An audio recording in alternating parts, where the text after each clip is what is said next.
Hello my dear students, myself Balram Kumar, chemistry faculty, Motion Education Kota. अपन आज 15 तारीख का मॉर्निंग शिफ्ट फर्स्ट का पेपर को डिस्कस कर रहे हैं।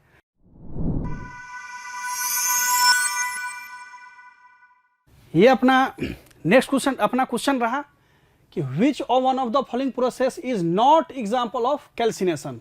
इसमें से कौन सा है जो कैल्सिनेशन का एग्जाम्पल नहीं है। चलिए देखते हैं अपन। ये यहाँ पे देखो, ये ऑक्सीडेशन, ये चार अपने को रिएक्शन दिया हुआ है। इसमें से बोल रहा है कि कौन सा है जो कैल्सिनेशन नहीं है, कॉन्सिलेशन का रिएक्शन नहीं है। आप बताओ ये कैल्सिनेशन का यहाँ पे क्या मतलब है। कैल्सिनेशन का मतलब यहाँ पे होता है कि अपने जो ये मेटल का ओर है ना, ये जो भी मेटल का ओर है, ये मेटल का ओर है ना, इसको अपन जब मेटल के ओर को हीट करते हैं मेटल के ओर को यहाँ पर हीट करते हैं ऑक्सीजन के अब्सेंस में।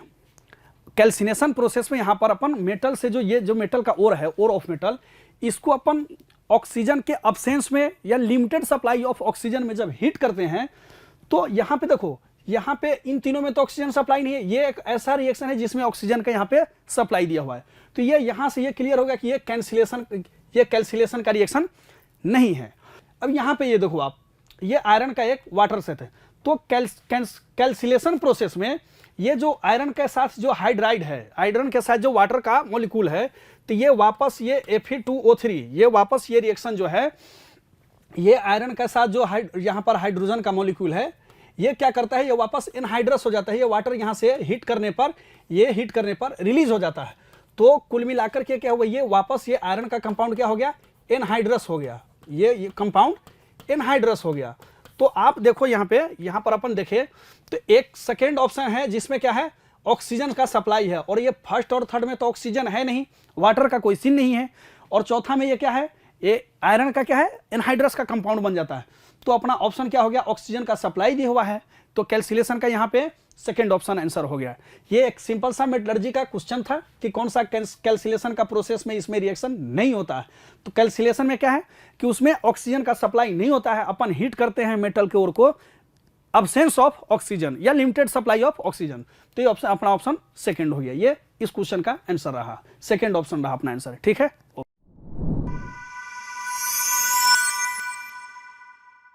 अब अपन नेक्स्ट क्वेश्चन की बात करें तो यहां पर नेक्स्ट क्वेश्चन में देखो ये क्या बोल रहा है, during water gas shift reaction.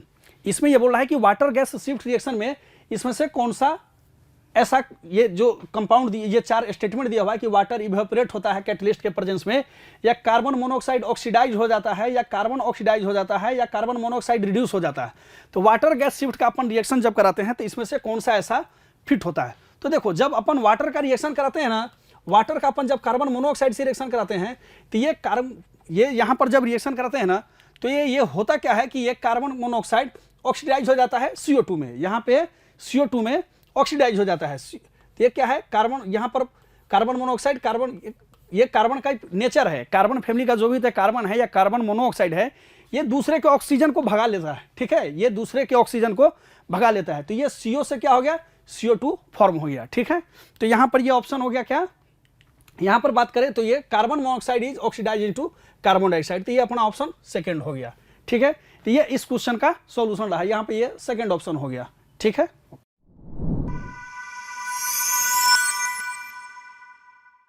Question हमारे पास गिवन है, consider the following sequence of reaction.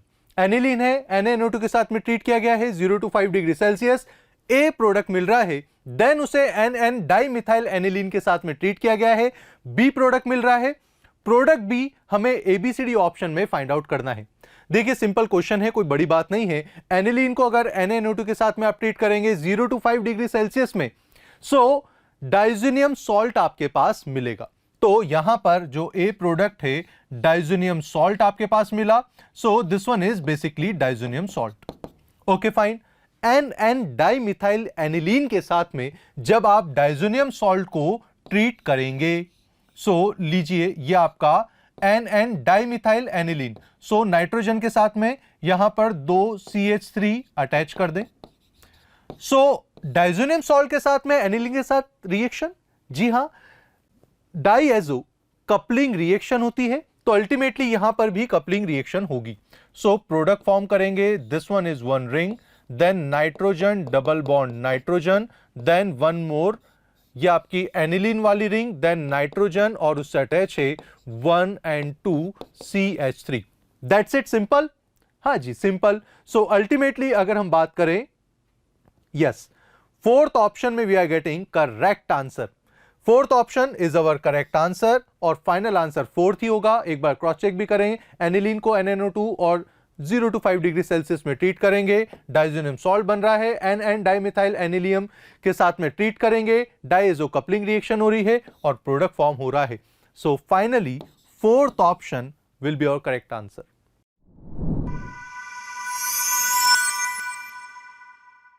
चलिए अब फिर नेक्स्ट क्वेश्चन की बात करें तो यहाँ नेक्स्ट क्वेश्चन देखो आप, ये एसर्शन रीजन का क्वेश्चन है, ये अपना एसर्शन रीजन का क्वेश्चन है कि कौन इसमें से स्टेटमेंट करेक्ट है या नहीं है। एसर्शन करेक्ट है, देखो ये BeCl2 and MgCl2 produce characteristic film, ये अच्छा क्वेश्चन है। अपन देखें इनऑर्गेनिक का ही क्वेश्चन है। ये क्वेश्चन क्या कर रहा है कि BeCl2 and MgCl2 produce characteristic film. देखो ये स्टेटमेंट रॉन्ग हो गया अपना। यहाँ पर ये बेरिलियम और मैग्नीशियम, आपको अगर पता हो तो ये बेरिलियम और मैग्नीशियम क्या है, एक्चुअली यहाँ पे होता क्या है ना कि बेरिलियम और मैग्नीशियम का एबनॉर्मली स्मॉलेस्ट साइज है, एबनॉर्मली साइज बहुत स्मॉल है। इस कारण क्या होता है ना, ये बेरिलियम और मैग्नीशियम का साइज इतना कम है, एबनॉर्मली बहुत कम साइज है, तो ये इसका इलेक्ट्रॉन क्या है, इसका इलेक्ट्रॉन बहुत टाइटली बाउंड है, इसका इलेक्ट्रॉन क्या है, बहुत टाइटली बाउंड होता है और ये एक्साइट नहीं कर पाता है इसका इलेक्ट्रॉन और चूंकि साइज एबनॉर्मली छोटा है, एबनॉर्मली बहुत छोटा है, तो आयनाइजेशन एनर्जी उसका बहुत ज़्यादा हो गया, इसका आयनाइजेशन एनर्जी बहुत ज़्यादा है और इलेक्ट्रॉन ट्रांजिट ही नहीं कर पाता है। इलेक्ट्रॉन यहाँ पे अगर बात करें तो यहाँ पे इलेक्ट्रॉन ट्रांजिट ही नहीं कर पाता है। देखो ये बेरिलियम और मैग्नीशियम एबनॉर्मली स्मॉल साइज जब अपन कंपेयर करते हैं अदर अल्कली मेटल से, ठीक है, और इसका इलेक्ट्रॉन्स इसके कारण साइज छोटा होने के कारण इलेक्ट्रॉन्स जो है इसके एटम का बहुत टाइटली होल्ड होता है और इसके पास काफ़ी ज़्यादा साइज छोटा है तो ऑब्वियस बात है बहुत ज़्यादा आयनाइजेशन एनर्जी होगा। तो इस कारण बेरिलियम और magnesium do not transition, under को ट्रांजिशन हो ही नहीं पाता है और ये कलर को शो नहीं कर पाता है, do not impart any characteristic colour. Beryllium और मैग्नीशियम कलर को शो नहीं कर पाता है। अब इसका क्या है, तो अपन इसकी बात करें तो यहाँ पे अगर बात करें तो यहाँ पे ये स्टेटमेंट गलत हो गया। तो आप देखो एसर्शन इज फॉल्स, एक फर्स्ट ऑप्शन में अपने को मिल गया, ठीक है, और ये कह रहा है एक्साइटेशन एनर्जी इज हाई, स्वाभाविक ये तो सही है, रीजन अपना सही है, करेक्ट है, चूंकि साइज एबनॉर्मली छोटा है तो उसका एनर्जी क्या हो जाएगा, हाई हो जाएगा। लेकिन एसर्शन क्या है, गलत है, ये कैरेक्टरिस्टिक फिल्म नहीं देता है। एस ब्लॉक की बात करें अपन तो बेरिलियम एंड मैग्नीशियम को छोड़कर, इनको छोड़कर बाकी सारे कलर को शो करते हैं, ये दोनों कलर शो नहीं करते हैं। तो ये इसका अपना सॉल्यूशन रहा, इसका एक्सप्लेनेशन रहा, तो अपना आंसर क्या हो जाएगा, ऑप्शन फर्स्ट, ठीक है।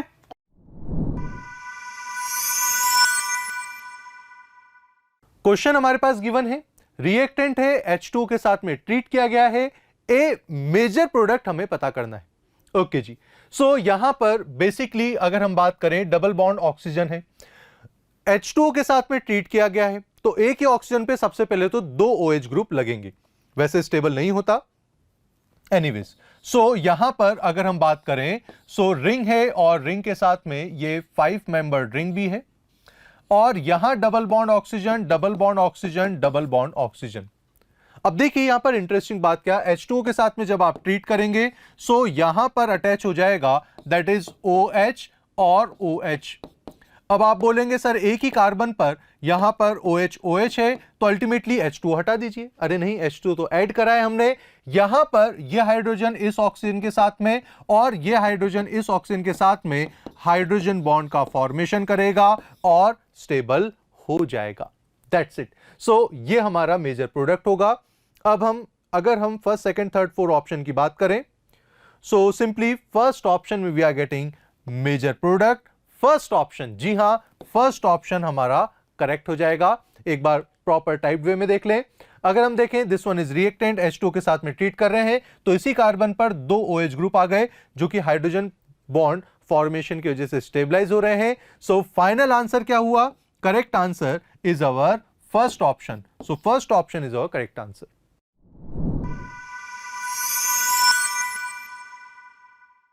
अब वापस इसमें नेक्स्ट क्वेश्चन की बात करें तो देखो नेक्स्ट क्वेश्चन क्या है कि good quality of cement, cement के गुड क्वालिटी के लिए, अच्छे क्वालिटी के लिए सिलिका और एल्यूमिना का यहाँ पर रेशियो क्या होना चाहिए। आप देखो ये बोल रहा है कि इसका कहना यह है कि सीमेंट के क्वालिटी अच्छा होने के लिए, सीमेंट के क्वालिटी को गुड क्वालिटी होने के लिए यहाँ सिलिका और एल्यूमिना का रेशियो क्या है। तो ये देखो ये फैक्ट बेस्ड क्वेश्चन है, यहाँ पे इसका रेशियो जो होता है ना वो 2.5 से 4.1 के बीच में होना चाहिए।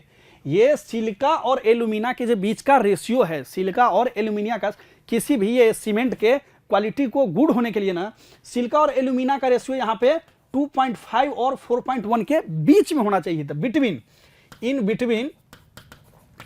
Between 2.5 and 4.1। तो वो अपने को एक ही ऑप्शन में दिख रहा है, सेकंड ऑप्शन में, कि हाँ इसमें 3 है, इन दोनों के बीच में 3 वैल्यू है जो यहाँ पे ऑप्शन में दिया हुआ है। तो अपना करेक्ट आंसर क्या हो जाएगा, सेकंड ऑप्शन हो जाएगा। और ये फैक्ट बेस्ड क्वेश्चन है, यहाँ ये 2.5 ये डाटा बेस्ड क्वेश्चन है कि 2.5 और 4.1 के बीच में होना चाहिए। तो अपना आंसर हो गया सेकंड। ठीक है,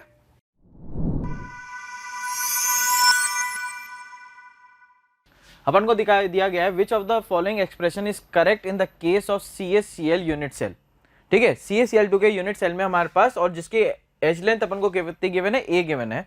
तो अपन जानते हैं रेडियस रेशियो रूल से हमारे पास क्या होता है, radius of cation that is RaCa plus of radius of Cl minus, ये हमारे पास कितना हो जाता है, दैट इज √3a/2। ठीक है, तो हमारे पास यहाँ पर हमारे पास क्या है, RCa2 plus RCl minus that will be equal to √3/2a। तो हमारे पास करेक्ट ऑप्शन कौन सा हो जाएगा गिवन ऑप्शंस में से, that is option number 3।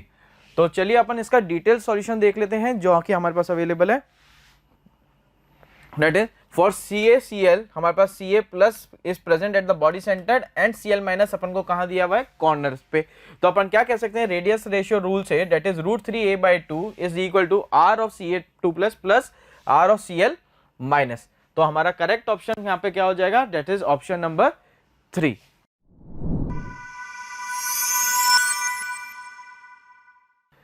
Given below are two statements.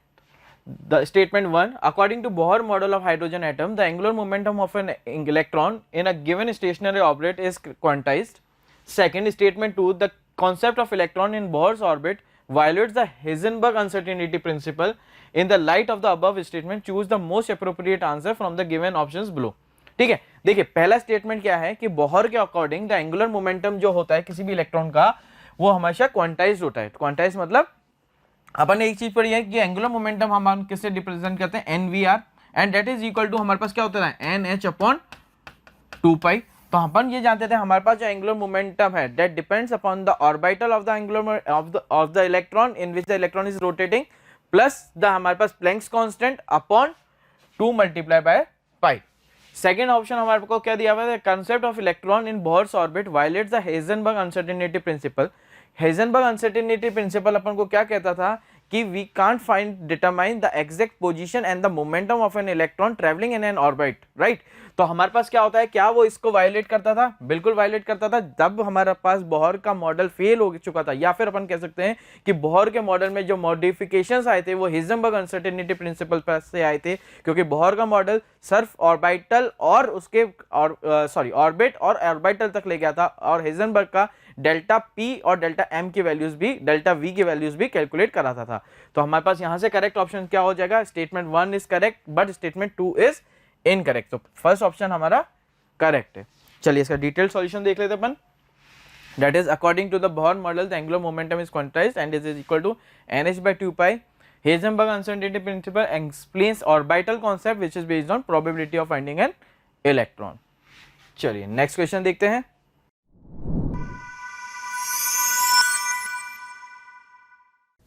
Question हमारे पास गिवन है, रिएक्टेंट है, प्रोडक्ट है, in the above conversion the correct sequence of reagent to be added is first, second, third, fourth option में हमें correct reagent sequence पता करना है। आइए वन बाय वन बात करते हैं। सबसे पहले अगर हम बात करें रिएक्टेंट की, सो this one is our reactant, यहां पर CH3 और यहां पर NO2।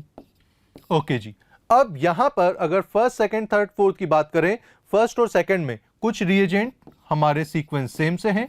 सो Br2Fe के साथ में अगर हम ट्रीट करें तो NO2 के रिस्पेक्ट में NO2 के रिस्पेक्ट में मेटा पोजीशन पर Br यहां पर अटैच हो जाएगा। NO2 इलेक्ट्रॉन विड्रॉइंग ग्रुप होता है।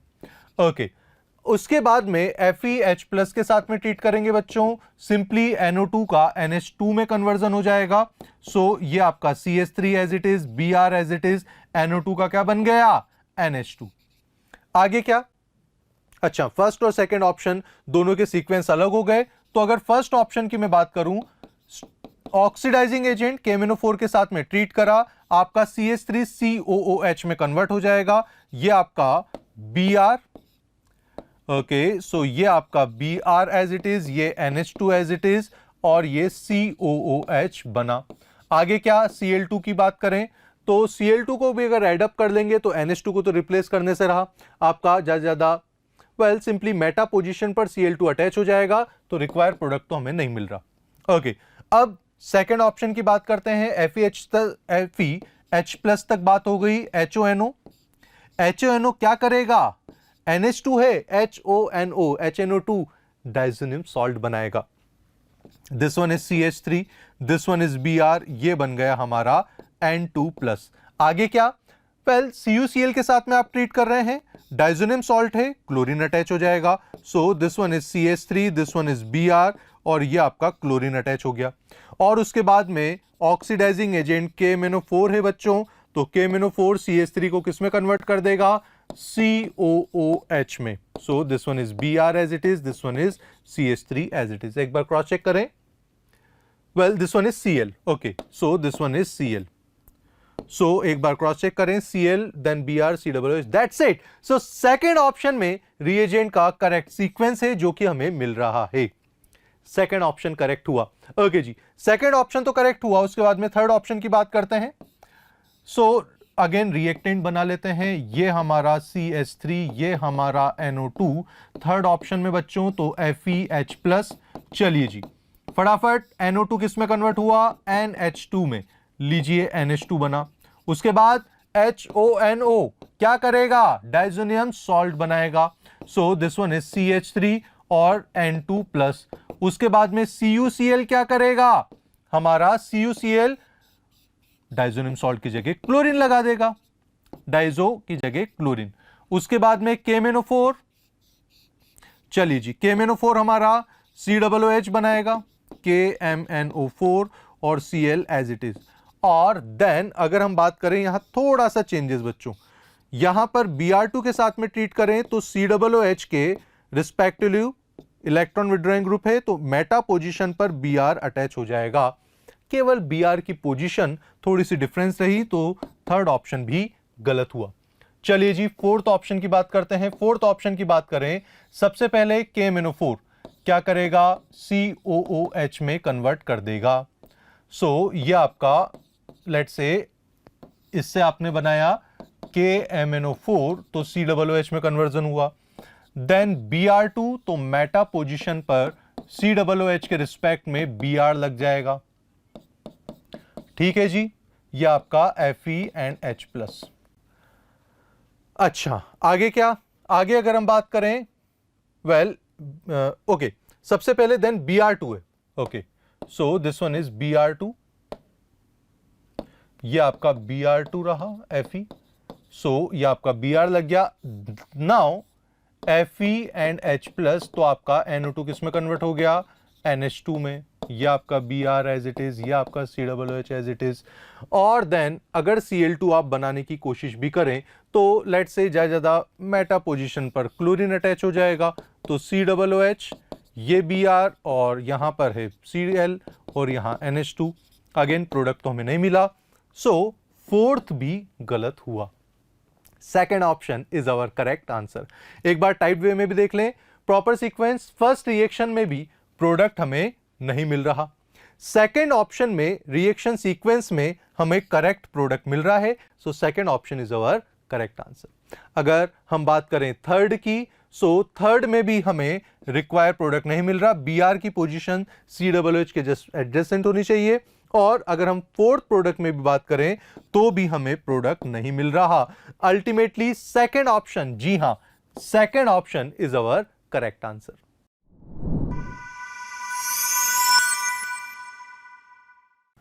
क्वेश्चन यहां पर पूछा है the product form in the following multi step reaction is, propene हमारे पास गिवन है B2H2 H2O2 NaOH के साथ में ट्रीट किया गया है, then PCC, then CH3 MgBr, तो फाइनल प्रोडक्ट हमारे पास क्या मिलेगा। आइए यहां पर सॉल्व करते हैं क्वेश्चन को। CH3 CH double bond CH2, well अगर इसे B2H6 के साथ में ट्रीट करें followed by H2O2 and NaOH, hydroboration oxidation reaction होगी और हमारा OH ग्रुप हम उस डबली बॉन्डेड कार्बन पर अटैच करेंगे जिस डबली बॉन्डेड कार्बन पर मोर नंबर ऑफ हाइड्रोजन हो, दैट मींस प्रोपेनॉल हमारे पास मिल जाएगा।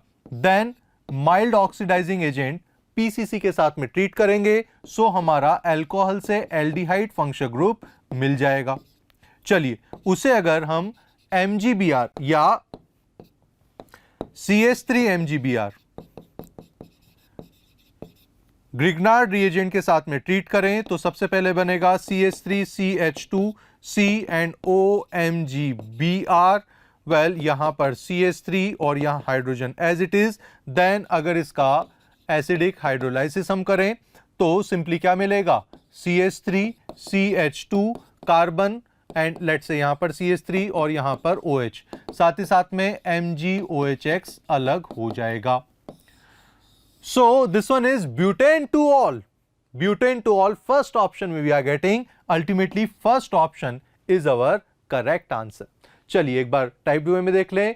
हाइड्रोबोरेशन ऑक्सीडेशन कर रहे हैं, अल्टीमेटली हमारे पास प्रोपेनॉल मिल रहा है, देन PCC के साथ में रिएक्शन प्रोपेनाइल मिल रहा है, देन ग्रिग्नार्ड रिएजेंट के साथ में रिएक्शन करें तो ब्यूटेन टू ऑल मिल रहा है। So first option is our correct answer.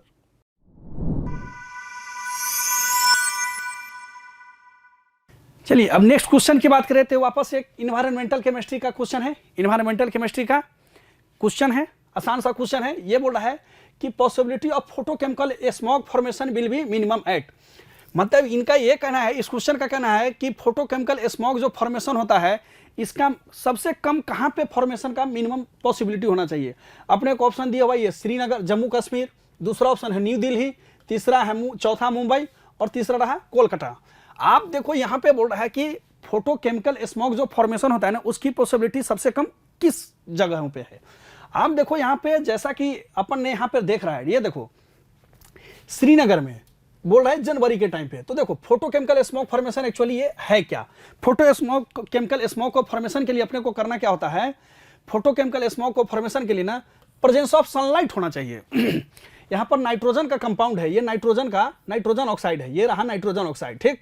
अपन ये सबसे इंपॉर्टेंट ये presence of sunlight, heat light, presence of sunlight, इसी को अपन HNO से रिप्रेजेंट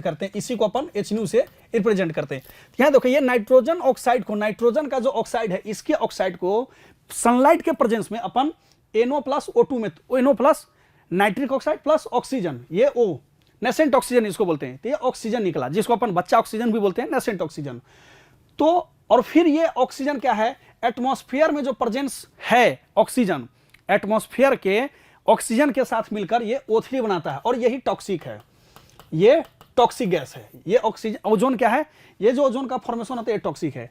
तो आप देखो इस क्वेश्चन का क्या है, इस क्वेश्चन का कहना है, इस क्वेश्चन का ये कहना है कि कहां पर सबसे कम होगा। तो आप मेरे को बताओ कि जब प्रेजेंस ऑफ सनलाइट होगा जब भी तो ये रिएक्शन फॉरवर्ड होगा ना, तो रिएक्शन अगर प्रेजेंस ऑफ सनलाइट होगा नहीं तो रिएक्शन फॉरवर्ड ही नहीं करेगा।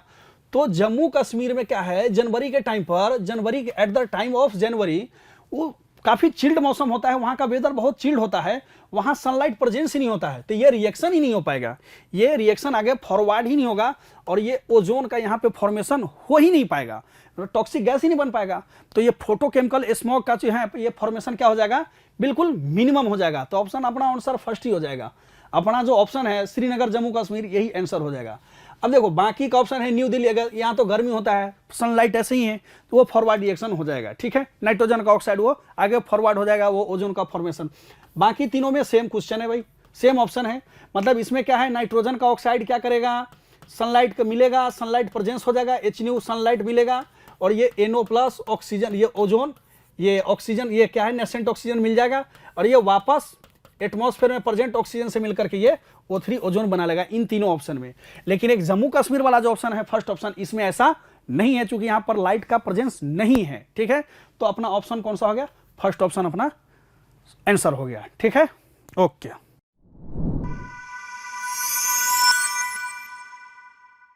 चलिए नेक्स्ट क्वेश्चन की बात करें। यहां पर नेक्स्ट क्वेश्चन में देखो आप, नेक्स्ट क्वेश्चन में क्या है कि कंसीडर द फॉलोइंग स्टेटमेंट। ये अपने को 4 स्टेटमेंट दिए हुए हैं, यहां पर ये 4 स्टेटमेंट दिए हुए हैं, ये 4 अपने को स्टेटमेंट है।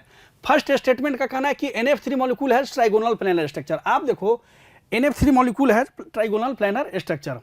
होता क्या है इसमें NF3 मॉलिक्यूल, NF3 में क्या होता है, ये नाइट्रोजन के पास 3 सिग्मा और 1 लोन पेयर हो जाता है। तो ये जब 3 सिग्मा और 1 लोन पेयर होना, तो इसमें स्ट्रक्चर जो होता है ये पिरामिडल होता है। ये क्या हो गया? पिरामिडल स्ट्रक्चर हो गया। तो ये बोल रहा है कि इसका कहना ट्राइगोनल प्लेनर, ये तो गलत स्टेटमेंट हो गया। और ये पूछ रहा है, ये स्टेटमेंट दिया हुआ है, इसमें से अपने को करेक्ट ऑप्शन को चूज करना है। ठीक है, तो ये फर्स्ट स्टेटमेंट तो क्या हो गया? गलत हो गया। गलत हो गया चूंकि अपना क्या है, ये पिरामिडल आना चाहिए और ये अपने को ऑप्शन भी दिया हुआ है ट्राइगोनल प्लेनर। तो ये फर्स्ट स्टेटमेंट क्या हो गया? गलत हो गया, रॉन्ग हो गया। सेकंड ऑप्शन की बात करते हैं, bond length of N2 is shorter than O2। चलो देखो N2 एंड O2 की बात करें, देखो नाइट्रोजन में क्या है ना, ट्रिपल बॉन्ड पाया जाता है। नाइट्रोजन के पास क्या है, ये नाइट्रोजन के पास ट्रिपल बॉन्ड है और ऑक्सीजन के पास यहाँ पे डबल बॉन्ड है। तो नाइट्रोजन के पास बॉन्ड ऑर्डर क्या है? ज्यादा है। बॉन्ड ऑर्डर यहाँ पे 3 हो गया और यहाँ पे बॉन्ड ऑर्डर 2 हो गया। तो देखो बॉन्ड ऑर्डर की अपन बात करें तो बॉन्ड ऑर्डर किसका ज्यादा हो गया? N2 का। तो बॉन्ड लेंथ की बात करें तो बॉन्ड लेंथ किसका ज्यादा हो जाएगा? O2 का। चूंकि जिसका बॉन्ड ऑर्डर, बॉन्ड स्ट्रेंथ ज्यादा, अपने को पता है कि बॉन्ड स्ट्रेंथ या बॉन्ड ऑर्डर बॉन्ड लेंथ पे इन्वर्स डिपेंड करता है। तो बॉन्ड ऑर्डर ज्यादा तो बॉन्ड लेंथ कम। तो ये अपना देखो यहाँ पे जो स्टेटमेंट है सेकेंड ऑप्शन करेक्ट है कि नाइट्रोजन का जो बॉन्ड लेंथ है ऑक्सीजन से शॉर्टर है। ठीक है, चूंकि बॉन्ड ऑर्डर ज्यादा है तो बॉन्ड लेंथ कम हो जाएगा। तो ये दूसरा स्टेटमेंट सही हो गया। तीसरा स्टेटमेंट की बात करें कि आइसो इलेक्ट्रॉनिक मॉलिक्यूल है, आइसो इलेक्ट्रॉनिक मॉलिक्यूल या आयन है आइडेंटिकल बॉन्ड ऑर्डर। चलो ये इसकी अपन बात करें ना, ये स्टेटमेंट देखते हैं अपन। आइसो इलेक्ट्रॉनिक के पास हमेशा आइडेंटिकल बॉन्ड ऑर्डर होता है। क्यों? जैसे अपन बात करें यहाँ पे आइडेंटिकल बॉन्ड ऑर्डर, जैसे ये नाइट्रोजन हुआ, ठीक है, ये O2+ हो गया।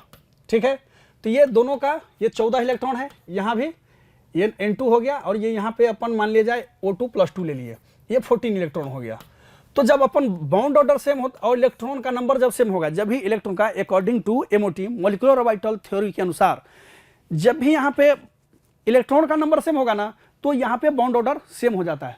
तो ये जो स्टेटमेंट है कि आइसो इलेक्ट्रॉनिक कंपाउंड है या मॉलिक्यूल है, बॉन्ड ऑर्डर आइडेंटिकल होता है, तो ये अपना स्टेटमेंट सही है। ठीक है, तो थर्ड ऑप्शन भी सही हो गया। अब देखो पहला तो गलत था, दूसरा सही है, तीसरा सही है। अब चौथा की बात करें तो चौथा बोल रहा है कि dipole moment of H2S is higher than that of water molecule. तो आप देखो ये H2S और ये H2O। ठीक है, अब यहां पर अपन बात करें तो यहां पर म्यू क्या होता है, ये सल्फर, ये 2 हाइड्रोजन, ये 2 लोन पेयर, ये ऑक्सीजन का भी ये फिर 2 हाइड्रोजन और ये 2 लोन पेयर। ठीक है, ये 2 लोन पेयर हो गया। अब आप देखो ये कहना क्या चाह रहा है कि यहाँ पे इसका म्यू ये बोल रहा है कि डाइपोल मोमेंट ऑफ H2S, ये इसका डाइपोल मोमेंट ज्यादा बोल रहा है, ये बोल रहा है ऑप्शन ने। अब अपने को देखना कि ये ज्यादा है या नहीं है। अब देखो ये म्यू जो डाइपोल मोमेंट होता है क्या होता है, Q/D। Q क्या है, ये यहाँ पे ये En का डिफरेंस, मतलब चार्ज डिफरेंस, तो चार्ज पे डिपेंड कर रहा है। तो आप बताओ हाइड्रोजन और सल्फर का और ऑक्सीजन सल्फर का, यहाँ पे क्या है, ऑक्सीजन हाइड्रोजन का Q जो है चार्ज है, En का डिफरेंस ये ज्यादा है, यहाँ पे En ज्यादा है और यहाँ पे कम है। तो यहाँ पे En ज्यादा है मतलब ये Q ज्यादा है, तो यहाँ पे H2O का ज्यादा होना चाहिए था H2S से। तो ये स्टेटमेंट भी अपना क्या हो गया, ये गलत हो गया। तो देखो अपने को ये यहाँ पे बोल रहा है कि अपने को स्टेटमेंट जो 4 दिए हुए ना, इसमें अपने को करेक्ट आंसर को चुनना है।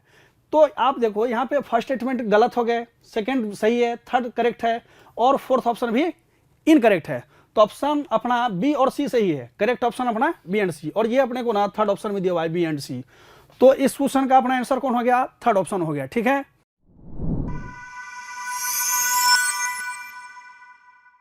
चलिए अब नेक्स्ट क्वेश्चन की अपन बात करें। ये फिर वापस से क्वेश्चन है, ये पूछ रहा है कि नंबर ऑफ पीओपी बॉन्ड का नंबर अपने से पूछ रहा है H4P2O7, HPO3 का होल थ्राइस एंड P4O10 में। अब देखो अपने को यहाँ पे क्या करना है, ये देखो इसमें अपने को करना क्या है, ये H4P2O7, H4P2O7, ये अपने को इसमें क्या करना है, H4P, ये रहा H4P2O7, ठीक है।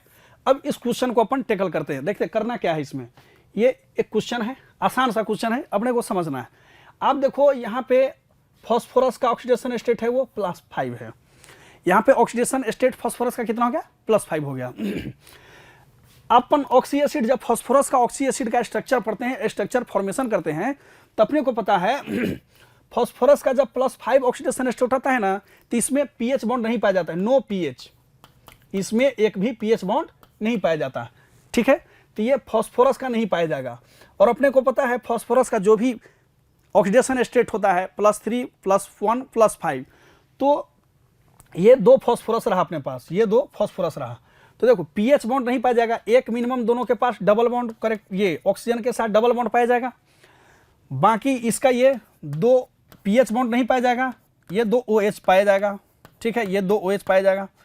तो अपन देखो यहाँ पे होता क्या है, ये जो ऑक्सीजन फास्फोरस क्या है कि फास्फोरस की वैलेंसी क्या होती है, 5 होती है, फास्फोरस की वैलेंसी यहाँ पे 5। देखो 2 3 4, एक 5 बचा हुआ है अपने पास, 2 3 4, 4 दोनों को हो गए, एक और बनाने हैं। तो अपने देखो यहाँ पर फास्फोरस 2 दे दिया, हाइड्रोजन भी 1 2 3 4 हाइड्रोजन हो गए, ऑक्सीजन अपने पास 7 है, 1 2 3 4 5 6, मतलब 6 ऑक्सीजन अपना यहाँ पे कंज्यूम हो चुका है। 7वां बचाते हैं यहाँ पर बीच में एक 7वां ऑक्सीजन ला दिए, दोनों का वैलेंसी भी पूरा हो गया। देखो फास्फोरस का यहाँ भी 5 बॉन्ड हो गया, यहाँ भी वैलेंसी 5 हो गई, कोवैलेंसी दोनों का 5 हो गया। तो अपने को यहाँ पर पीओपी बॉन्ड कितना पाया गया, 1, यहाँ पर पीओपी का जो बॉन्ड हो गया वो 1 पाया गया। अब दूसरा है HPO3 का होल थ्राइस। ये देखो HPO, इसको अपन बोलते हैं ट्राई मेटाफॉस्फोरिक एसिड, HPO3 का whole thrice trimetaphosphoric acid इसको अपन बोलते हैं। ये एग्जिस्ट करता है अपने को ट्राइमर के फॉर्म में। देखो ये फास्फोरस, ये डबल बॉन्ड, ये वापस ये +5 ऑक्सीडेशन स्टेट में है, ये +5 में, तो एक भी पीएच नहीं पाया जाएगा। ये 3 फास्फोरस हो गया, ये ऑक्सीजन, ये ऑक्सीजन, ये ऑक्सीजन, और क्या है पीएच बॉन्ड नहीं पाया जाएगा, तो पीओएच बॉन्ड पाया जाएगा, ठीक है, ये पीओएच बॉन्ड पाया गया यहाँ पे, ठीक है। तो चलो अब देखो, तो इस फास्फोरस में क्या है कि यहाँ पे पीओपी लिंकेज, एक तो ये रहा पीओपी लिंकेज, ये यहाँ पे ये 2 रहा, और पीओपी लिंकेज यहाँ पे 3 पीओपी लिंकेज रहा। तो अपना को पीओपी लिंकेज ही तो पीओपी बॉन्ड ही तो पूछ रहा है ना, तो पीओपी बॉन्ड यहाँ पर एसिड में कितना पाया गया, 1, यहाँ पे 3, यहाँ पे 3 पाया गया, और ये P4O10 है। देखो P4O10 का स्ट्रक्चर अपन कैसे बनाते हैं, ये 4 फास्फोरस हो गया, ठीक है, ये 4 फास्फोरस हो गया, ठीक। अपने को ऑक्सीजन, चारे को एक एक ऑक्सीजन दे दो, चारों को अपन ने पहले एक एक ऑक्सीजन प्रोवाइड कर दिया, ठीक है, चारों फास्फोरस को अपन ने एक एक ऑक्सीजन दे दिया। अपने पास 10 ऑक्सीजन है, 4 दे दिया अपने पास, अभी वापस 6 बचा हुआ है। फिर अपन चारों को एक एक ऑक्सीजन दे देते हैं, चारों को अपन वापस एक एक ऑक्सीजन दे दिया यहाँ पे। ये नहीं है इधर, ठीक है। तो ये देखो अपने पास 1 2 3 4 जो डबल बॉन्ड जिन्होंने बनाया, तो जिन्होंने डबल बॉन्ड बनाया 1 2 3 4, तो 4 बॉन्ड तो ये हो गया ऑक्सीजन का, और ये वापस इसमें जो है 1, ये पीओपी लिंक 2 3 4 8, अपने पास 2 ऑक्सीजन अभी भी बचे हैं, चूंकि अपने पास 10 ऑक्सीजन जो है, तो ये 1 ऑक्सीजन ये रहा और 1 ऑक्सीजन ये रहा। तो आप देखो स्ट्रक्चर से क्लियर आपको दिख जाएगा, यहाँ पे पीओपी लिंकेज पूछ रहा है, not PO bond, POP bond पूछ रहा है। पीओपी बॉन्ड एक तो ये रहा, एक ये रहा, एक ये रहा, और ये एक ये रहा, तो मतलब 1 2 3 4, और ये 5 और 6। यहाँ पर पीओपी लिंकेज अपने को 6 मिल रहे हैं। P4O10 स्ट्रक्चर में अपना पीओपी लिंकेज 6 है। ये HPO3 का जो ये ट्राइमर है, इसमें अपने को 3 मिल रहे हैं, और इसमें अपने को 1 मिल रहे हैं। तो आप देखोगे तो यहाँ पर पीओपी लिंकेज की बात करें तो ये अपना फर्स्ट ऑप्शन रहा, ये अपना फर्स्ट ऑप्शन रहा जिसमें 1 3 6 है, तो ये अपना ऑप्शन, ये फर्स्ट ऑप्शन अपना आंसर, करेक्ट आंसर है, ठीक है। ये इसमें अपने को पूछा कि कितना पीओपी बॉन्ड बनेगा, अपन चारों का स्ट्रक्चर बनाएं। जैसा कि अपने को पता है कि फास्फोरस का जब ऑक्सी एसिड आता है तो +5 में कितना ऑक्सीडेशन स्टेट है, +5 ऑक्सीडेशन स्टेट तो उसमें pH बॉन्ड नहीं पाया जाता है, +3 में एक pH पाया जाता है और +1 में 2 pH पाया जाता है। तब अपन ने उसका कंडीशन को फुलफिल किया। फॉस्फोरस की कोवैलेंसी 5 होती है, चूंकि वो 5 उसके वैलेंस इलेक्ट्रॉन है तो 5 बॉन्ड बना सकता है, तो उसकी कोवैलेंसी को हमने पूरा किया, अपने को स्ट्रक्चर बनाया, फिर अपने को पता चला कि इसमें किसमें कितना पीओपी बॉन्ड है, तो अपना उसके अनुसार अपना करेक्ट आंसर जो है वो फर्स्ट ऑप्शन हो गया। Okay,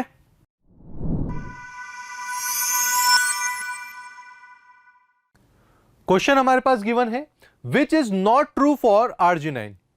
it has high solubility in benzene, it is associated with more than 1 pKa value, it is a crystalline solid and it has a fairly high melting point। One by one बात करते हैं। अगर हम बात करें arginine की, जो कि एज अ ज्विटर आयन की फॉर्म में एग्जिस्ट करता है, ये पोलर इन नेचर होता है, सो हमारे नॉन पोलर बेंजीन में हाई सॉल्युबल तो पॉसिबल है ही नहीं, तो it is not highly soluble in benzene, so this one is actually incorrect statement, वही हमसे पूछा है। It is associate with more than 1 pK value, yes, क्योंकि इसमें मल्टीपल NH2 होते हैं, मोर देन 1 pK वैल्यू होती है। It is a crystalline solid, this one is also true. It has a fairly high melting point, this one is also true. तो ultimately अगर हम structure की बात करें, so this one is structure. Arginine exist as zwitterion, so solid nature and soluble in polar solvent. Polar होता है, high soluble नहीं होता बेंजीन में।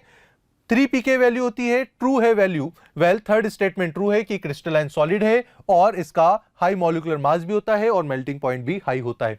Ultimately first option is our correct answer.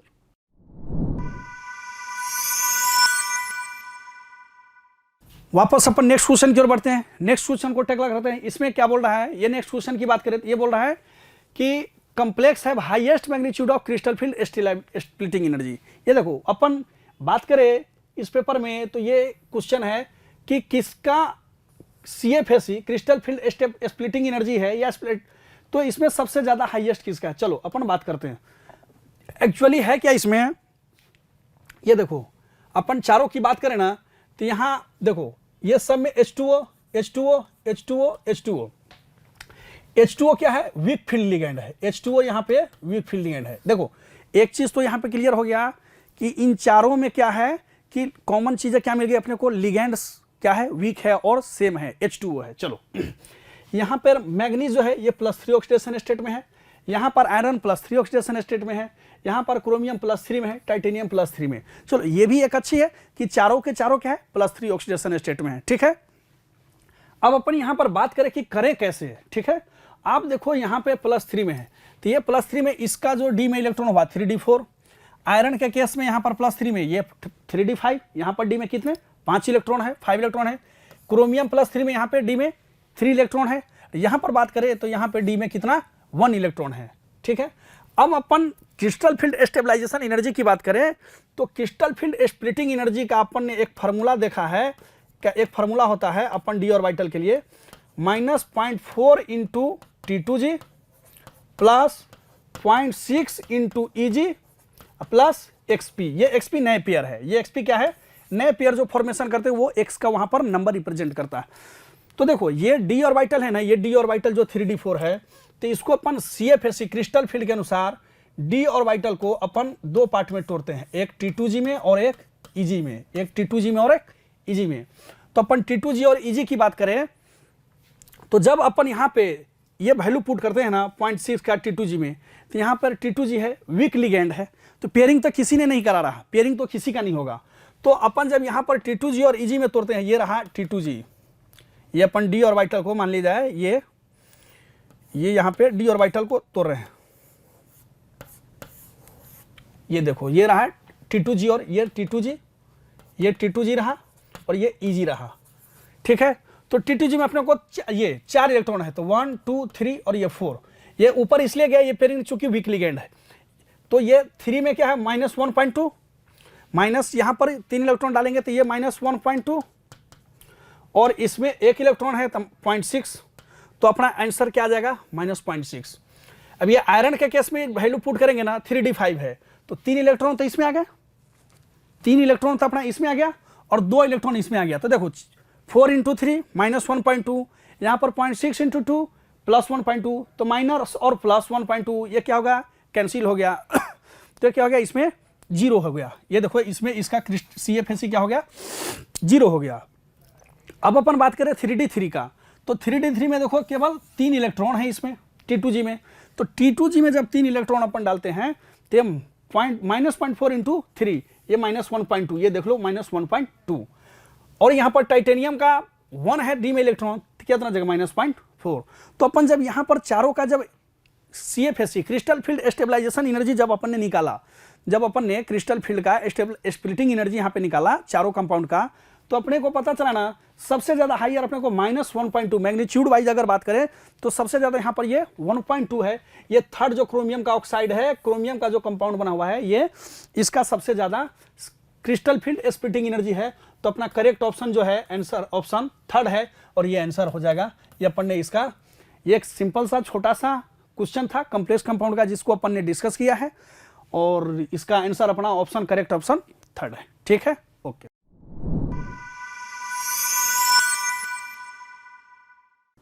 Question हमारे पास गिवन है, which of the following statement is correct for paper chromatography. Option से water present in the pores of the paper forms the stationary phase, water present in the mobile phase get adsorbed by the paper which then forms the stationary phase, paper sheet forms the stationary phase and paper and water present in its porous together form the stationary phase। देखिए paper chromatography की बात हो रही है, substance जो कि हमारा distribute रहता है सेकेंडरी फेज और मोबाइल फेज के बीच में। अब सेकेंडरी फेज क्या, हमारे पेपर के जो सेलुलोज फाइबर होते हैं पोर्स, उनके बीच में वाटर ट्रैप्ड होता है, वो हमारा सेकेंडरी फेज है। और मोबाइल फेज से तो वाटर सॉल्यूशन, वाटर ड्रॉप्स आते हैं और हमारा जो है मोबाइल फेज बनता है, सॉल्यूशन बनता है। तो water present in pores of paper form the stationary phase, this one is actually true. Water present in the mobile phase get absorbed by paper which then forms the stationary phase, not at all, this one is actually false statement। paper sheet form the stationary phase, this one is also false। paper and water present in the pores together form the stationary phase, not at all, so this one is also false statement। water present in the pores of the paper forms stationary phase, first option में हमारे पास given है, ultimately first option is our correct answer।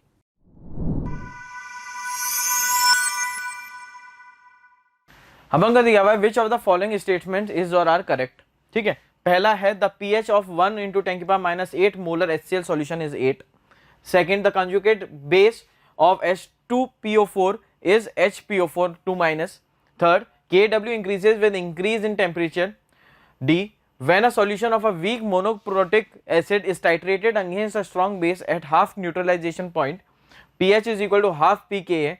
Choose the correct option from the options given below. अपन को बताना है इन सारे options में से कौन से ऑप्शंस हमारे करेक्ट हैं। तो देखते हैं हमारे पास डिटेल सॉल्यूशन जो है, pH of 10⁻⁸ molar HCl solution का हमारे पास जो एसिडिक रेंज होती है, जो pH वैल्यू होगी वो कितनी हो जाएगी 6.98, राइट। तो मतलब पहला तो हमारे पास रॉन्ग है। The conjugate base of H2PO4 हमारे पास क्या हो जाता है HPO4 2-। Similarly, Kw increases with increasing temperature, as the temperature increases the dissociation of water increases। जितना ज्यादा आपका K की वैल्यू होगी, Kw की वैल्यू जितना ज्यादा आप टेम्परेचर करें, ज्यादा बढ़ाएंगे उतना ज्यादा हमारे पास डिसोसिएशन बढ़ेगा, और जितना ज्यादा डिसोसिएशन बढ़ेगा उतना ज्यादा Kw की वैल्यू भी बढ़ेगी। तो ये हमारा correct. At half neutralisation point half of the acid is present in the form of salt. ठीक है, तो हमारे पास pH क्या होता है, हमारे पास pKa plus log 1/1 is equal to pKa। pH की वैल्यू किसके बराबर हो गई, pKa के बराबर। तो हमारे करेक्ट ऑप्शन देख लेते हैं कौन कौन से हैं यहाँ पे। डेट इज बी, ए को छोड़ के बी, सी एंड डी हमारे पास करेक्ट ऑप्शन है। तो हमारे पास ऑप्शन नंबर 4 क्या हो जाएगा, करेक्ट हो जाएगा। Let's move on to our next question, that is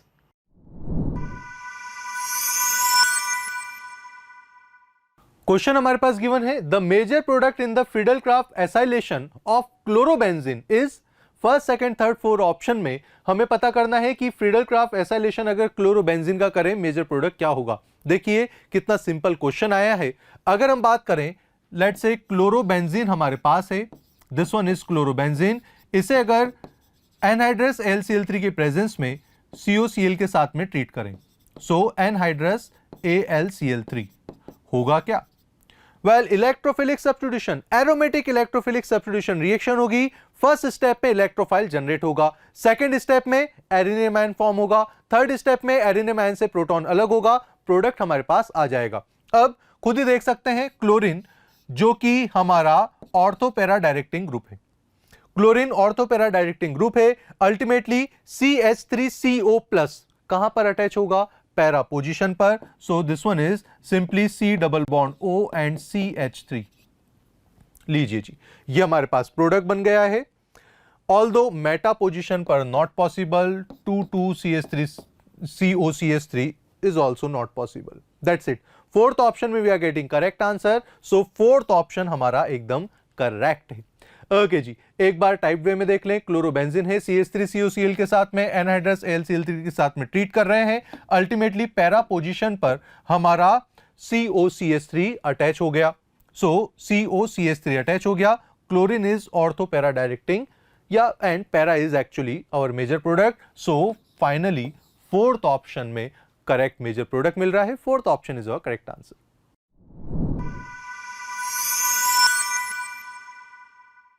question हमारे पास गिवन है, decreasing order of reactivity towards electrophilic substitution for the following compound is ABCDE। 5 compound हमारे पास गिवन है। First, second, third, fourth option में हमें reactivity towards electrophilic substitution का correct order पता करना है। आइए वन बाय वन बात करते हैं। अगर हम बात करें इलेक्ट्रोफिलिक सब्स्टिट्यूशन रिएक्शन में इलेक्ट्रोफाइल जनरेट होता है जो कि हमारे कंपाउंड पर अटैक करता है। अब यहां पर एरोमेटिक कंपाउंड हमें दिख रहे हैं।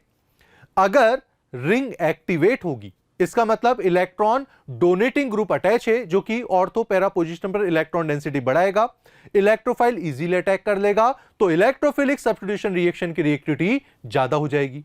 दूसरी ओर अगर इलेक्ट्रॉन डोनेटिंग ग्रुप की जगह इलेक्ट्रॉन विड्रॉइंग ग्रुप अटैच है तो रिएक्टिविटी हमारी कम हो जाएगी। क्यों? क्योंकि इलेक्ट्रॉन विड्रॉइंग ग्रुप रिंग को डीएक्टिवेट करेगा। अल्टीमेटली अगर हम इलेक्ट्रोफिलिक एरोमेटिक सब्स्टिट्यूशन रिएक्शन की रिएक्टिविटी की बात करें तो इलेक्ट्रॉन डोनेटिंग ग्रुप की वजह से वो इंक्रीज होता है और इलेक्ट्रॉन विड्रॉइंग ग्रुप की वजह से वो डिक्रीज होता है। That's it. सो यहां पर अगर NMe2 की बात करें ये आपका प्लस M इफेक्ट शो करेगा। नाइट्रोजन का लोन पेयर कॉन्जुगेशन में इन्वॉल्व होगा, ऑक्सीजन का लोन पेयर कॉन्जुगेशन में इन्वॉल्व होगा, लेकिन NMe2 का जो प्लस M इफेक्ट है वो ज्यादा डोमिनेटिंग करेगा। सो अल्टीमेटली E हमारी E की रिएक्टिविटी सबसे ज्यादा होगी, उससे कम D की। उसके बाद में अगर हम बात करें CH3 जो कि प्लस H इफेक्ट शो करेगा। बच्चों मेसोमेरिक इफेक्ट सबसे ज्यादा डोमिनेटिंग होता है, उससे कम हाइपर कॉन्जुगेशन, उससे कम इंडक्टिव इफेक्ट। सो उससे कम हो जाएगा हमारा A, देन B, कोई भी इलेक्ट्रॉन डोनेटिंग या विड्रॉइंग ग्रुप अटैच नहीं है, लेकिन CF3 में क्योंकि माइनस H इफेक्ट शो हो रहा है तो सबसे कम रिएक्टिविटी CF3 की हो जाएगी। That's it. EDABC is correct decreasing order, EDABC। Third option में we are getting ultimately first, second, fourth option गलत हुए, थर्ड ऑप्शन हमारा करेक्ट हुआ। सो सेम रीजन देख सकते हैं, इलेक्ट्रॉन या electrophile substitution reaction directly proportional two electron donating group, inversely proportional to electron withdrawing group. Higher the electron density on benzene ring, higher is the reactivity towards electrophilic substitution reaction. So this one is our correct order, and finally third option is our correct.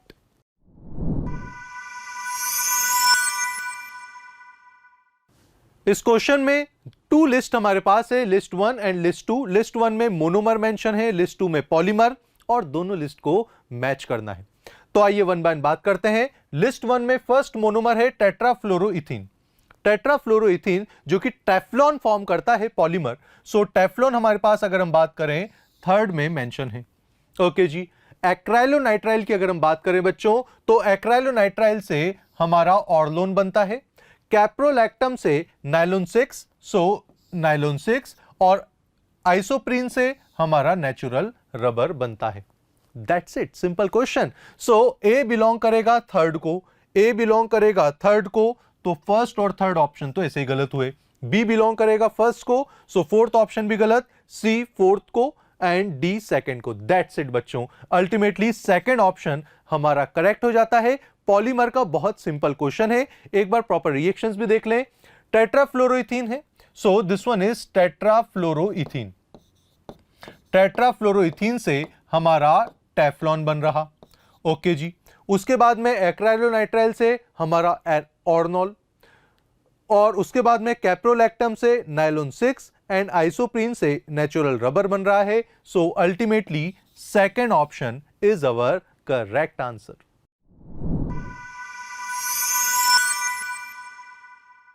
चलिए वापस अपन next question की ओर बढ़ते हैं। इस next question में देखो, ये वापस कोऑर्डिनेशन कंपाउंड का ही क्वेश्चन है।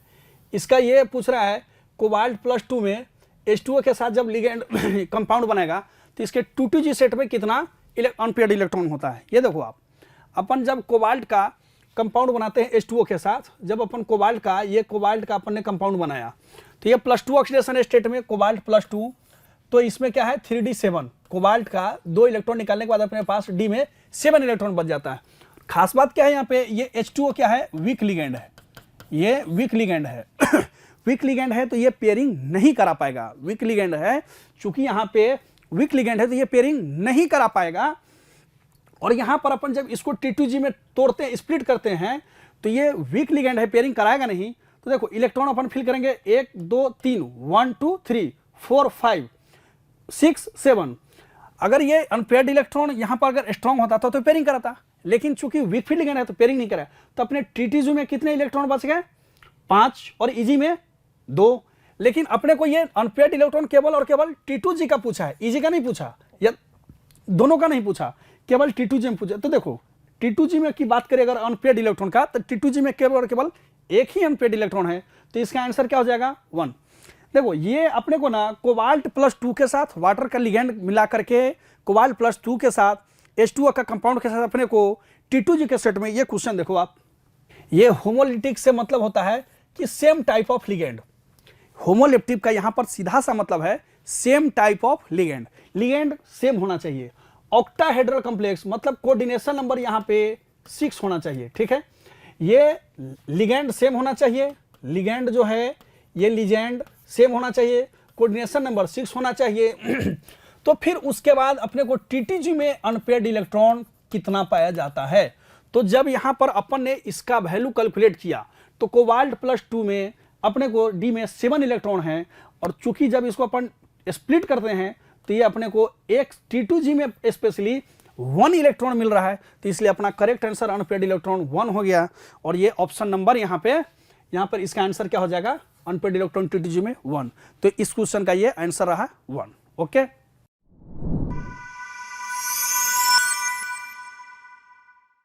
30.4 kilojule of heat is required to melt 1 mole of sodium chloride, and entropy change at the melting point is 28.4 kilojoule per Kelvin mole inverse at 1 atmosphere. The melting point of sodium chloride is in kelvin अपन को निकालना है melting point, और अपन को value किसमें चाहिए, nearest integer में, ठीक है। तो अपन ये जानते हैं कि हमारे पास जो डेल्टा S की वैल्यू होती है that is equal to delta H/T, और यहाँ T क्या हो जाएगा, इसका मेल्टिंग पॉइंट हो जाएगा। तो हमारे पास यहाँ पे डेल्टा S की वैल्यू अपन को गिवन है that is 28.4, that will be equal to, ये किलो जूल में दे रखी है, इसको जूल में कन्वर्ट करेंगे तो 30.4 इंटू 10 की power 3 that is 1000 divided by T at, ये क्या है, टेम्परेचर मेल्टिंग पॉइंट। तो यहाँ से अगर अपन कैलकुलेट करेंगे तो 30.4 इंटू 10 की पावर 3 अपॉन 28.4, और अपन को आंसर किस में ला रहा है, नियरेस्ट इंटीजर में। तो देखते हैं हमारे पास कैलकुलेट करके डिटेल्ड सॉल्यूशन में इसका क्या वैल्यू आती है। तो ये हमारे पास कितनी आ रही है, delta S is equal to delta H upon melting point that is the temperature, that ये हमारे पास डेल्टा S की value 28.4 is equal to 30.4 multiply by 1000 upon temperature in melting point. तो ये हमारे पास कितना आ गया, 1070.422 केल्विन। तो ये हमारे पास आंसर कितना आ गया, 1070 केल्विन हमारे पास आ गया नियरेस्ट इंटीजर में।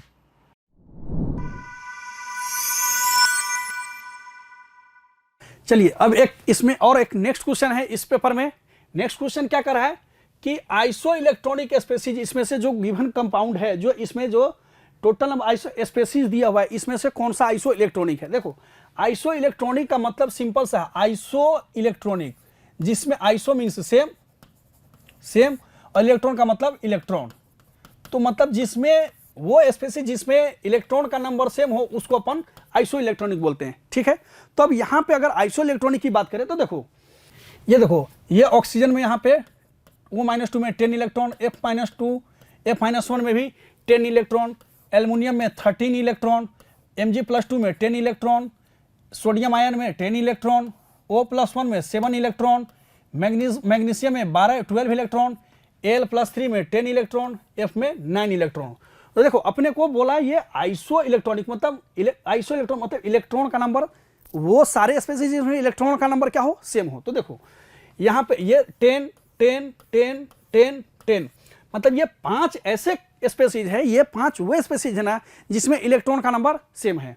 तो देखो 1 2 3 4 5, तो अपना ऑप्शन ये आंसर क्या होगा 5। इन गिवन जो स्पेसीज है, ये जो यहाँ पे गिवन स्पेसीज है, इसमें से 5 स्पेसीज ऐसे हैं जिनमें इलेक्ट्रॉन का नंबर सेम है। तो अपना आंसर क्या हो जाएगा 5, ठीक है, ओके।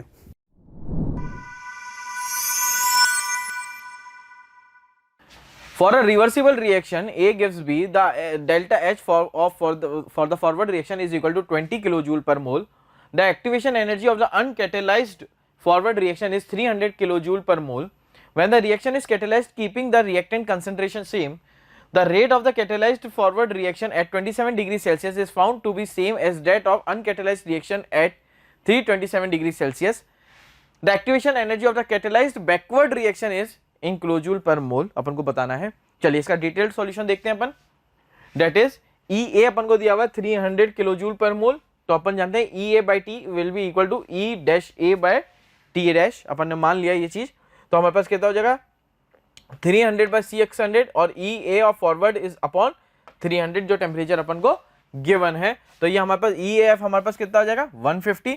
तो ये हमारे पास क्या हो जाएगा टोटल में से फॉरवर्ड का अपन बैकवर्ड माइनस कर देंगे, तो हमारे पास ये चीज आ जाएगी that will be equal two of backward reaction, हमारे पास E dash of backward reaction कितना हो जाएगा 130। तो हमारे पास करेक्ट आंसर कितना आ गया इस क्वेश्चन का, दैट इज 130। चलिए नेक्स्ट क्वेश्चन में मूव करते हैं।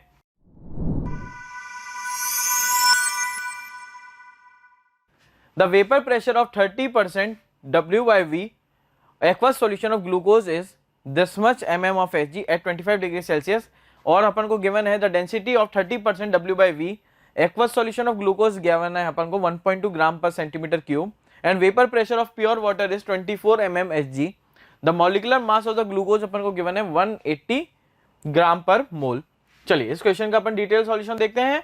दैट इज राउल्स लॉ लग रहा है इसमें, that is 24 P0 minus PS upon PS is equal to M into 18/1000। तो यहाँ पे अपन यहाँ पे वैल्यूज पुट कर देते हैं। हमारे पास जो जो वैल्यूज थी that is M multiply by 1000 upon 30 into 1000 upon molecular mass multiply by 90 is equal to 185। Questions में गिवन है सारा डेटा अपॉन यहाँ पे अपन ने पुट किए, तो हमें यहाँ से PS की वैल्यू आ रही है that is PS multiply by 1.033 is equal to 24 के बराबर। तो यहाँ से PS हमारे पास कितना गया 23.22। तो हमारे पास नियरेस्ट इंटीजर में हमारे पास जो आंसर है that will be equal to कितना 23।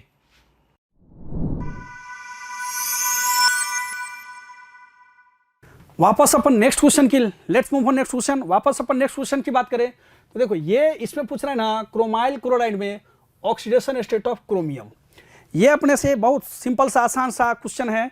ये अपने से पूछ रहा है कि क्रोमाइल क्लोराइड में क्रोमियम का ऑक्सीडेशन स्टेट क्या होगा। चलो देखते हैं क्रोमाइल क्लोराइड है क्या।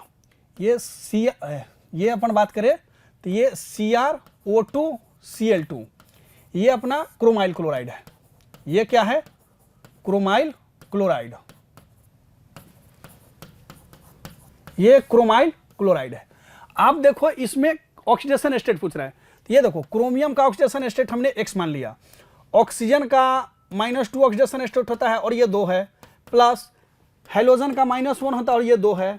तो अपना जब इसका कैलकुलेट करते हैं तो X का वैल्यू यहाँ पे +6 आता है। मतलब अगर बात की जाए क्रोमाइल क्लोराइड में, यहाँ पर अगर बात किया जाए तो इस क्वेश्चन में ये क्रोमाइल क्लोराइड में क्रोमियम का ऑक्सीडेशन स्टेट अपन वैल्यू पुट करने के बाद अपने को कितना मिल रहा है 6, ये +6।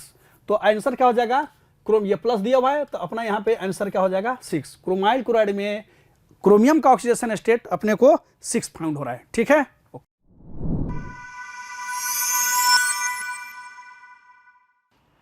The volume in ml of 0.1 molar AgNO3 required for complete precipitation of chloride ions present in 20 ml of 0.01 solution of CrH2O whole 5 Cl Cl2 as silver chloride is.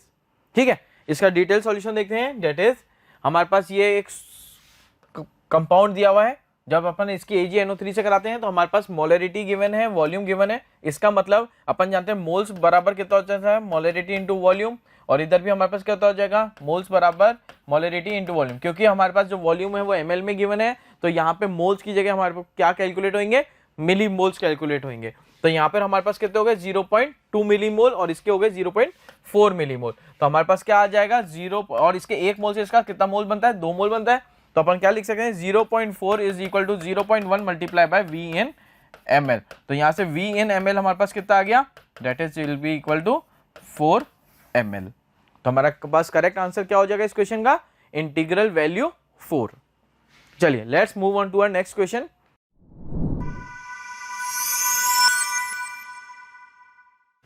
$20 ml of 0.5 molar NaCl is required to coagulate 200 ml of AS2S3 solution in 2 hours.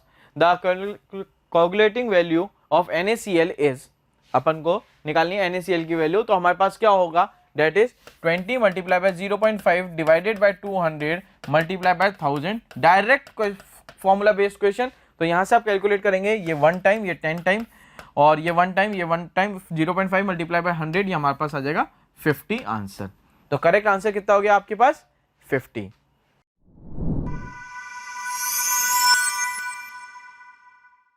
The total change in the oxidation state of manganese involved in the reaction of KMnO4 and potassium iodide in the acidic medium. अपन जानते हैं manganese क्या KMnO4 है. अगर acidic medium में change होता है तो ये किस में चले जाता है, Mn+2 में. तो ये कहां से जाता है, +7 से +2. तो डिफरेंस कितने का है, 7 - 2. तो ये आ गया +5 का डिफरेंस. तो ये हमारा आंसर हो गया, डेट इज इंटीग्रल वैल्यू 5. देख लिए detail solution.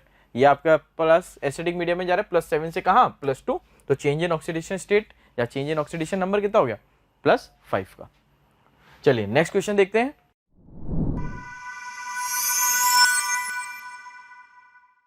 The number of correct statement from the following is, अपन को गिवन जो 4 ऑप्शन हैं इसमें से बताना है कि कितने ऑप्शन हमारे जो हैं वो करेक्ट स्टेटमेंट है. Conductivity always decreases with decreasing concentration for both strong and weak electrolyte. ठीक है, ये बिल्कुल सही है कि डिक्रीज होती है जैसे जैसे आप स्ट्रॉन्ग इलेक्ट्रोलाइट या वीक इलेक्ट्रोलाइट की कंसंट्रेशन को कम करते हैं. The number of ions per unit volume that carry current in a solution increases on dilution.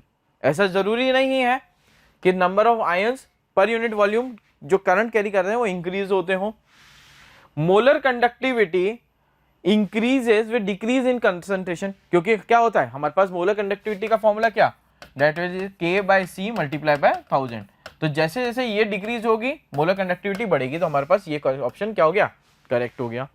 The variation in molar conductivity is different for strong and weak electrolytes. बिल्कुल the correct statement में बताना है, the for weak electrolytes the change in molar conductivity with dilution is due to the decrease in degree of dissociation. ये बिल्कुल गलत statement. तो हमारे पास 3 स्टेटमेंट करेक्ट हो गए. तो इसका हमारे पास आंसर कितना हो जाएगा, इंटीग्रल वैल्यू 3. चलिए इसका डिटेल्ड सॉल्यूशन देख लेते हैं अपन एक बार.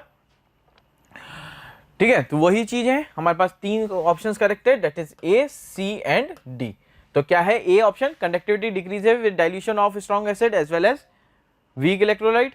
B ऑप्शन है on dilution the number of ions per unit volume that carry current in a solution decreases. Molar conductivity increases with dilution. ठीक है, इंक्रीज होगी डाइल्यूशन के साथ. Molar conductivity of strong electrolyte follows DHO equation but it is not applicable for weak electrolyte.